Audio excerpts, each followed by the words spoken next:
नमस्कार, मैं डॉक्टर सिरवाल कुमार नीरज। आज हम हैं ईश्वर सृष्टि प्राकृतिक चिकित्सालय दिनारपुरा सीकर राजस्थान में, और जहाँ पर मैं आरएमओ की पोस्ट पे हूँ, रेजिडेंशियल मेडिकल ऑफिसर। ये चिकित्सालय लगभग 30 बेड का बना हुआ है। यहाँ पे रहने खाने पीने की व्यवस्थाएं हैं, डॉर्मेट्री भी अवेलेबल है। यहाँ पर आईपीडी और ओपीडी दोनों सुविधाएं उपलब्ध हैं। आज हम जिस व्यक्ति से मिलने जा रहे हैं वो शारदा पारिक जी हैं, माता जी। ये हमारे पास कुछ दिन पहले आई थी, 21 मार्च 2022 को। और अब इन्हीं से हम बात करेंगे कि कहाँ से आए हैं, क्या बीमारियां थी इनको, और उसमें क्या क्या लाभ मिला, और इलाज कैसे कैसे हुआ, क्या परहेज़ किया। तो उससे आपको रूपरेखा मालूम हो जाएगी प्राकृतिक चिकित्सा में किस तरह का इलाज दिया जाता है और बिना दवा की चिकित्सा पद्धति किस तरह की हुआ करती है। क्योंकि आजकल के माहौल में लोगों को सिर्फ ये लगता है कि बिना दवा की चिकित्सा संभव नहीं है, लेकिन प्राकृतिक चिकित्सा में बिना दवा के इलाज संभव है, बशर्ते आप उस चीज़ को समझें और उसको परखें और अपने पे लागू करें। तो हम माता जी से बात करेंगे। माता जी, आप अपने बारे में थोड़ा बताइए कि आप कहाँ से आई हैं और क्या क्या आपको बीमारियाँ थी। मैं अहमदाबाद से आई हूँ और मेरे पूरी बॉडी में सूजन थी।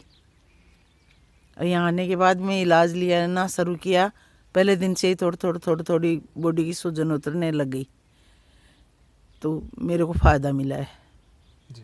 और यहाँ पे वो मिट्टी का पेट पे में रखते हैं, आँखों पे रखते हैं और गर्म पानी में नहलाते हैं, पाँव दे के बैठाते हैं और वो टप में सुलाते हैं और वो स्टीम बाथ देते हैं। बहुत सारा फ़ायदा है मेरे को। तो ज़्यादा 5-6 दिन के अंदर ही थोड़ा रिलीफ मिला है, नहीं तो बहुत दर्द करती थी बॉडी।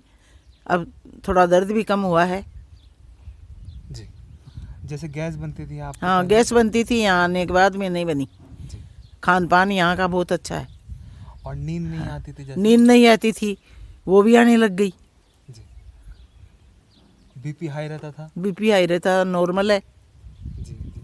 श्वास फूलना, खांसी, जुकाम सांस फूलता था, बताओ। चलती थी तो सांस फूलता था, वो भी कम हुआ है। बहुत बढ़िया।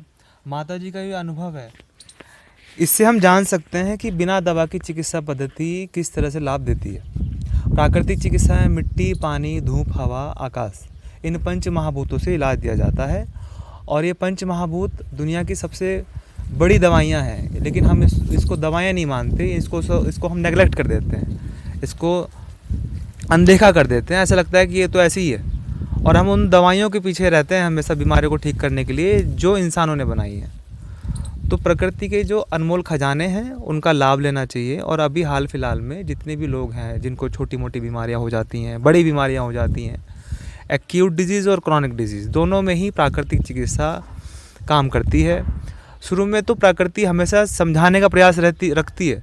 जुकाम हुआ तो प्रकृति कहती है, शरीर कहता है, संकेत देता है कि देखो जुकाम हो गया, और तो वो बाहर निकालने का प्रयास करता है उसको, लेकिन हम उसको बाहर नहीं निकालते, दवा लेके दबा देते हैं। इसी तरह से दस्त होते हैं तो दस्त में भी बाहर निकलता है शरीर का जो गंदगी है। उल्टी होती है तो उल्टी में भी ऐसी होता है। तो शरीर तो बार बार संकेत देता है कि देखो आप बीमार होने वाले हो, आप बीमार होने के कगार पे हो, अब धीरे से उसको ठीक करो। लेकिन हम उसका संकेत नहीं समझते, क्योंकि प्रकृति से हम बहुत दूर हो गए हैं आजकल की भाग दौड़ भरी ज़िंदगी की वजह से। उस कारण से हम लोगों को समझ में ही नहीं आता, ना कोई सिखा पाता, ना कोई बता पाता। फिर हम दवा ले लेते हैं और उसको वहीं दबा देते हैं। प्रकृति का संकेत जो था वो समझ नहीं पाते। इन सब चीज़ों को सीखने समझने के लिए प्राकृतिक चिकित्सा के आश्रम में आकर के आपको लगभग कम से कम 10 दिन बिताने चाहिए, जिससे आपको पता लग पाए कि बिना दवा की चिकित्सा पद्धति क्या होती है। जैसे अपन को हम गाड़ी की सर्विस कराते हैं, अपनी 2 पहिया गाड़ी है, 4 पहिया गाड़ी है, तो हर 6 महीने 8 महीने में सर्विस कराते हैं, तब जाके वो अच्छी चलती है, नहीं तो ख़राब हो जाएगी। ऐसे ही हमें बचपन से सिखाया माँ बाप ने कि चलो बाहर की रख रखाव रख लो अपने शरीर का, नहा धो लो, दातुन मंजन कुल्ला कर लो, लेकिन अंदर की सफाई कैसे करें वो तो किसी ने सिखाया नहीं हमें। अंदर की सफाई करना है और जितने जो अंग प्रत्यंग हैं उनका कैसे देख रेख करना है, तो वो सारी चीज़ें सीखने के लिए एक तरह से आप समझिए कि प्रशिक्षण करने के लिए आपकी बीमारियां हैं तो वो तो ठीक होंगी ही होंगी, लेकिन सीखा जाए कि बिना दवाइयों के जीवन कैसे ठीक किया जाए। दवाइयों के हम विरोध में नहीं हैं, लेकिन उसके पक्ष में भी नहीं है कि जीवन भर उसी पे निर्भर रहा जाए।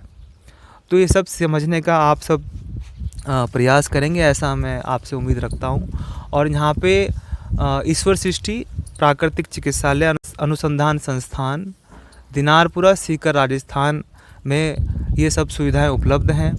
ये जो संस्था है प्रहलाद बाबूजी, कमलेश बाबूजी और किरण माता जी, इन सबके अथक प्रयासों की से ये संस्था आगे बढ़ रही है, निरंतर ये आगे ग्रोथ कर रही है। और यहाँ के जो सेवक हैं, चाहे वो थेरेपिस्ट हों, चाहे वो कर्मचारी में साफ़ सफाई वाले हों, रसोई में जो महाराज हैं वो खाना बनाते हैं वो लोग हों, सभी लोग बहुत अच्छे से काम कर रहे हैं, सेवा भाव से काम कर रहे हैं। यहाँ पे गौशाला भी है जहाँ पे देसी गायें पाली गई हैं और ऑर्गेनिक फार्मिंग भी चल रही है यहाँ पे। तो आप इसका लाभ उठा सकते हैं और आप संपर्क कर सकते हैं हमारे संस्थान में। बीमारियां चाहे कोई भी हो, उन सब का इलाज संभव है। डॉक्टर ने अगर ऑपरेशन के लिए बोल दिया है तो उसमें भी आपको लाभ मिल जाएगा। लेकिन ये समझने का प्रयास करना है कि कोई इंजेक्शन नहीं है कि तुरंत लाभ मिलेगा, धीरे धीरे करके लाभ मिलता है। कुछ बीमारियों में जल्दी भी लाभ मिलता है। तो 10 दिन तो इसी में निकल जाएंगे कि हाँ, चीज़ों को समझने में 2-3 दिन तो लगेगा कि कुछ हो ही नहीं रहा है, 10 दिन में फिर पता लगे हाँ आराम मिला है। तो इस तरह से होता है। तो ये सब समझने का आपको प्रयास करना चाहिए और लोगों को भी प्रेरित करना चाहिए। आज हमारा यही प्रयास था कि आपको हम ये समझा पाएँ, ये दिखा पाएँ कि देखो कोई व्यक्ति बीमारियों से पीड़ित था इतना, तो वो व्यक्ति इस तरह से प्राकृतिक चिकित्सा लेता है तो उसको धीरे धीरे करके आराम मिलता है। अब घर जा कर के कुछ चीज़ें जो यहाँ सीखी हैं तो माता जी कुछ चीज़ें घर जाके करेंगी, तो क्या होगा, जो लाभ यहाँ पे मिला था वो धीरे धीरे और लाभ बढ़ता चले जाएगा, मिलता चले जाएगा। अगर वही पहले जैसे लाइफ स्टाइल कर लेंगे तो फिर दिक्कत हो जाएगी। तो ये चीज़ें हमें समझनी है। तो आज के लिए इतना ही। सभी को मेरा प्रणाम और सभी के लिए मंगल कामनाएं। नमस्कार।